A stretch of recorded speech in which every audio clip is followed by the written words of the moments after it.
What if the people you trust the least are the ones you secretly want closest? And what if every small test you give them has nothing to do with them, and everything to do with a promise someone else already broke? You don't ask them directly if they'll stay. You cancel plans and wait to see if they ask why. You reply hours later just to notice if they lose interest. You tell them one small secret, then spend the next week watching what they do with it. They think you're unpredictable. You're actually collecting evidence, not because you're suspicious, just because you've been wrong before. Everyone notices the tests. Almost nobody notices why they exist. Because people who test others before trusting them aren't trying to control anyone. They're trying to avoid becoming the version of themselves that trusted too easily. So they create tiny moments that don't even look like tests. You ask for something you don't really need. You disappear for a day. You stay strangely quiet after someone compliments you. You want to know if they'll chase, if they'll notice, if they'll remember, if they'll leave. Most people think trust begins with honesty. For you, trust begins with surviving disappointment. And that's where the real pattern starts. Because the first test is never the dangerous one.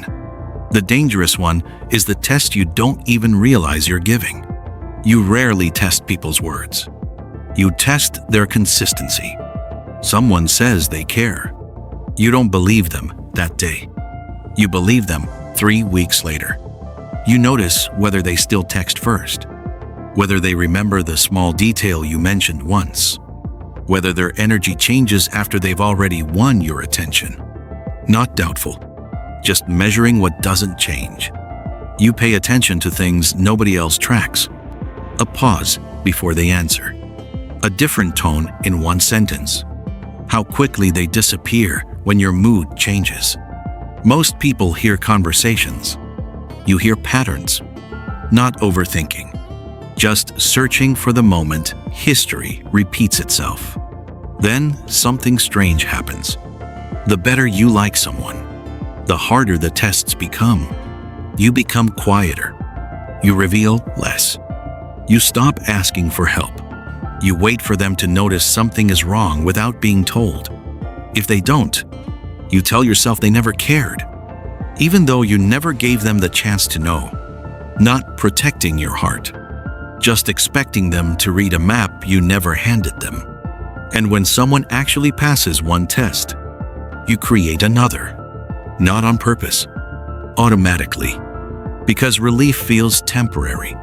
Safety feels suspicious. You're waiting for the hidden version of them to appear, the one who eventually gets tired, leaves, lies, changes. You've seen that story before. So your mind keeps trying to find the ending before it arrives. Not pessimistic, just rehearsing survival. Here's the part almost nobody admits. Sometimes you hope they fail, not because you want to lose them, because failure is familiar. Success isn't. If they disappoint you, everything makes sense again. Your walls were right. Your instincts were right. Your distance was justified. But if they stay, now you have to face something much scarier.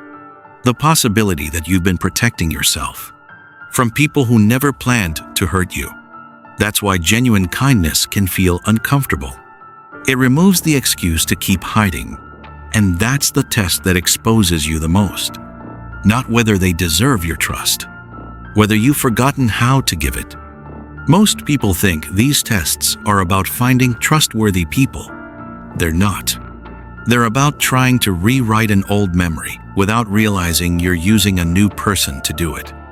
Every delayed reply, every fake indifference, every moment you pretend not to care.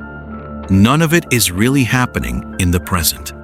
It's happening between today's conversation and yesterday's wound. The person standing in front of you isn't always fighting your fear. Sometimes they're fighting someone else's mistake, and they'll never know. Here's the hardest truth.